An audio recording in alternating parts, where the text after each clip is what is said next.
Là, la personne, on est en train de... C'est chaud, il a un bâton dans la main. Donc on discutait sur le démarrage. Effectivement, c'est ce que je vous ai dit en début de cours, à partir du moment où je sais ce qu'il va me faire, parce que je lui dis attaque-moi comme ça, même si je ne sais pas à quelle vitesse il va attaquer et que j'ai le bouclier et que c'est moi qui décide après à quel moment je vais contrer, j'ai quand même un temps d'avance parce que je sais ce qu'il va y faire.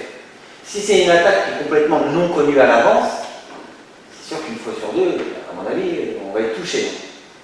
Donc c'est pour ça que ce qui est important que vous compreniez, c'est que quand on vous dit aussi de prendre la température, voir si ça pue ou pas, c'est là aussi qu'il faut le voir. Si la personne a un bâton, on disait, le me dit, je ne sais pas jusqu'au dernier moment, je vais me poser la question s'il va l'utiliser ou pas.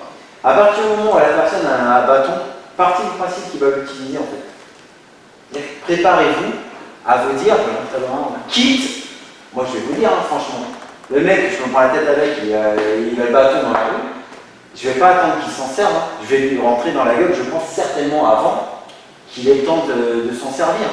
Parce que, entre prendre un coup de bâton derrière et puis essayer de se défendre, ou rentrer tout de suite et puis devoir dire après au juge ah ouais, mais il avait un bâton, effectivement c'est moi qui ai attaqué le premier, mais on ne saura pas hein, s'il a levé l'arme pour vous attaquer ou quoi. J'ai envie de dire, après c'est votre parole contre la sienne, sauf parce qu'il y a des témoins. Mais... Il est venu armé, il est venu armé. Voilà, le truc, c'est de comprendre que des fois il vaut mieux anticiper plutôt que de. Là ça pue, concrètement ça pue. Il y a le mec il a un bâton, il vous menace. Alors effectivement, la menace, hein, ce que je vous dis souvent, on obtempère, on n'obtempère pas. S'il a un bâton qui me dit t'es clés de bagnole, machin truc comme ça, bah peut-être je vais lui donner. Ou pas. S'il a un couteau, je vais certainement lui donner. S'il a un pistolet, je vais lui donner. Donc pourquoi me poser la question quand c'est un bâton hein? Parce que je me dis que couteau ça va être difficile, pistolet ça va être difficile, puis le bâton c'est jouable. Mais pas toujours. Hein. Si vous avez un mec qui sait servir du bâton, ou même avec le stress, vous ne faites pas la bonne technique et qui vous emmène un coup sur la gueule et que vous êtes assommé depuis que c'est le sang, il va quand même prendre les clés de voiture et puis en plus il vous aura bien asthmaté. Donc, une menace, voilà, c'est vous qui voyez. Mais si vous laissez le dialogue, j'ai envie de dire, s'installer trop longtemps, vous perdez en influx nerveux et au moment où ça va partir, vous aurez un temps de retard parce que vous aurez été tellement à cran, j'y vais pas, que votre influx nerveux sera descendu, alors que lui, il aura toujours le bâton. Donc, le dialogue, on essaye. Déjà, si la personne elle est susceptible de le comprendre, hein, parce que si elle a picolé, il ne faut pas se poser de questions. Si elle est droguée ou des trucs comme ça, si vous voyez que le regard est un peu perdu, vous ne posez pas de questions parce que ce sera difficile de raisonner la personne. Donc, vous allez réussir à raisonner la personne une fois sur 10, mais les autres fois, ben, le combat va être lancé, puis vous aurez un temps de retard où vous allez suivre. Donc, à partir du moment où la personne a une arme, c'est un bâton, considérez qu'elle va l'utiliser et que le premier qui tape s'en sortira. En fait. Plutôt que de prendre le risque de subir. Après, c'est un choix. Hein, c'est un choix.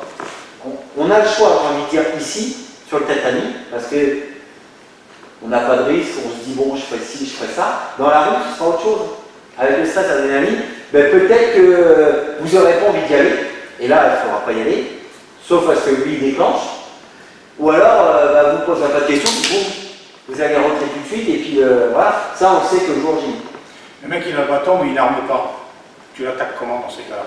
Bah là, voilà, il est encore une fois, position comme ça. Encore une fois, bah là, soit on est dans le discours, on est non, dans le discours, il y a un bâton. Je veux dire, on n'a pas envie, et on prend une vraie distance de sécurité pour s'éloigner du danger. Donc là, avant qu'il arme. Voilà, avant qu'il arme. Soit au contraire, bah, il faudra se rapprocher pour essayer de négocier, et puis boum, ce qu'on connaît, quoi, frapper. Hein.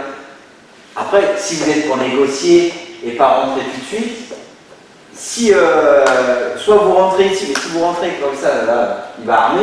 Hein. Encore là, il peut être raisonnable.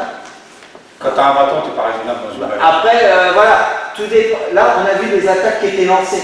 Là, on revient sur plus une menace. Mais avant que l'attaque soit lancée, au début, c'était peut-être une menace.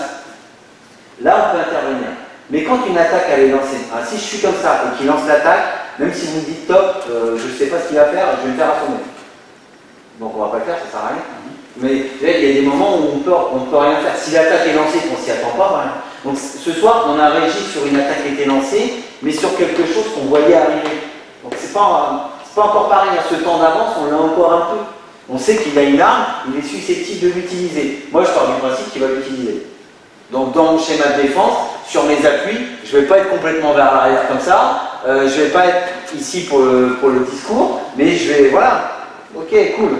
Tu dois attendre que c'est lui qui lance alors pour l'attaquer. Il va venir vers moi. Si je suis là, il vient vers moi pour attaquer. S'il rentre, il rentre une fois, boum, derrière. Voilà. Avec un bâton, tu es obligé d'attendre qu'il J'ai reculé une fois, il a avancé, il a suivi. Bon, bah, la deuxième fois, quand il avance, là, je vais casser la distance pour lui rentrer dedans. Parce que je ne peux pas contre le mur. Tant qu'il est comme ça, tu discutes avec moi, tu discutes à ce bâton-là. Ouais. Tu peux rien faire. Non, ni lui, ni toi. Voilà. Donc là, tu es encore à distance. Et là, le temps qu'il arrive, le mec, tu as le temps de reculer, tu as le temps de. Sauf que tu vois, tu peux avoir un mur, la route, n'importe quoi. Là, c'est facile. J'ai envie de dire, j'ai que ma vie à défendre. Mais si tu es avec ta femme, tes enfants et tout comme ça, et qu'il y a du monde à côté, déjà tout ça, ça change aussi. Donc, ce qu'on fait ici. Même si on ferme les yeux, qu'on fait 10 tours et qu'il attaque et qu'on dit on simule un chaos, on simule un truc, on est encore loin et on n'arrivera jamais aux situations qu'on a dans la rue. Parce que dans la rue, on est en danger de mort, si jamais ça va au bout. Les gens avec qui on est, ils sont peut-être en danger aussi. Ça fait réfléchir. Hein.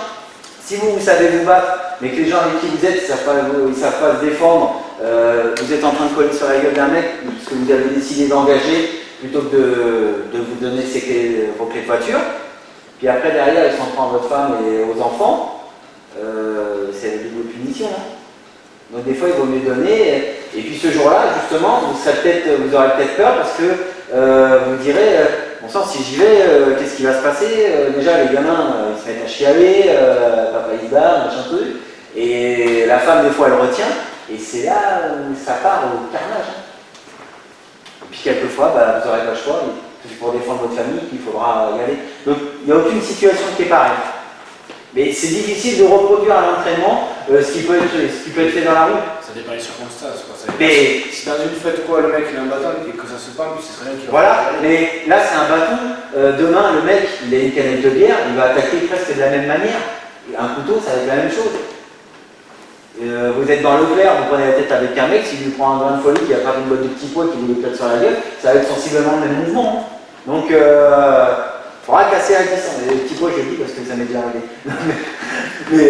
Salaud. Ah ouais. Et ce que je veux dire, c'est que tout peut arriver. Tout peut arriver. Mais là, on part d'une attaque où plus ou moins on sait. Donc, puisqu'on voit l'arme. Si on ne voit pas l'arme, on ne peut rien faire. Si l'attaque est lancée quand on est ici, là, tout ce qu'on va faire, c'est peut-être accuser le coup et après essayer de voir.